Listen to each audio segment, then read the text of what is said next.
Welcome to this week's Hymn of the Week. This week I'm excited to share with you the Christmas carol, O Come All Ye Faithful, ELW number 283. So much is known about this carol. John Francis Wade, taking it from the Latin, trying to translate it to English, take the tune, all of this.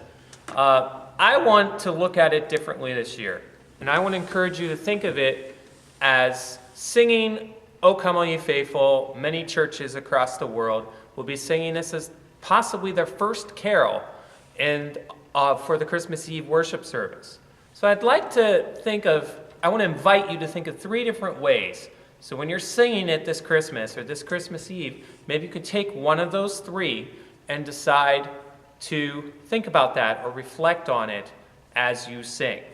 So I'm asking you to do something on top of singing at the same time. But I'm sure you're all wonderful musicians and have great talents, and I think it will be no problem for you. So let me start with the first one. This one, if we look at verse 2 of O Come All Ye Faithful, the highest, most holy, light of light eternal, born of a virgin, immortally comes, Son of the Father, now in flesh appearing. It refers a bit to the Nicene Creed. So although a lot of churches do the shorter Apostles' Creed, the Nicene Creed is often read on more festival times or festival Sundays throughout the church year. So I'd like to encourage you to think about your belief, maybe as you sing, O Come All Ye Faithful, and what do you truly believe? Maybe there's more of the belief that we need to read in the Scripture. Maybe there's something that you would like to focus on for 2018. Things like that. That's one thing you can do singing verse 2 of O Come All Ye Faithful. Here's another one. How about verse 3? Sing choirs of angels, sing in exaltation. Sing all citizens, all ye citizens of heaven above. This verse is really exciting to me because we're connecting the angels with the faithful. This is us, the believers, those that believe Christ. We're singing with the angels together. And what a concept and idea to think as we're singing O Come All Ye Faithful in the church, hopefully on Christmas Eve or Christmas season this time this year, and we're thinking of singing with all of the angels in heaven at the same time. It's wonderful, isn't it? In fact, I'm coughing and choking up about it, just thinking about it. It's an amazing concept and point of worship. So I encourage you, that's your second option. So you can think of the Nicene Creed, our beliefs. You could also think about singing with the angels as the faithful, those that remain with Christ. And here's another one. This one I learned very recently. We use the word adore very lightly. Oh, I adore this, I adore that. But adore in this, when we look at the original Latin, adorare, actually means to speak or to pray. So if we're singing, O come let us adore him, we're speaking and praying Jesus' name at that time. Or God, Jesus, the ruler of all the earth. So we're adorare again, like I said, meaning really to speak or to pray. So you could be praying Jesus' name. You could be praying this for the world as we all sing this carol. But you could also be speaking Jesus' name, the name that some people don't want to speak because Jesus is the word they don't want to say. So I'm inviting you to those three. And of course, I'm not going to be there to be the judge and tell you what to do. But I want to invite you to maybe look at it differently this year. Take one of those three options as we sing, O Come All Ye Faithful, and sing it out and from your heart. Merry Christmas, and here we go. Before I start, I do want to give credit. I'm using some ideas from David Lasky and also Jerry Hancock. So I just want to give credit to that, and here we go.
Thank you very much for listening to Hymn of the Week, and have a great, blessed Christmas.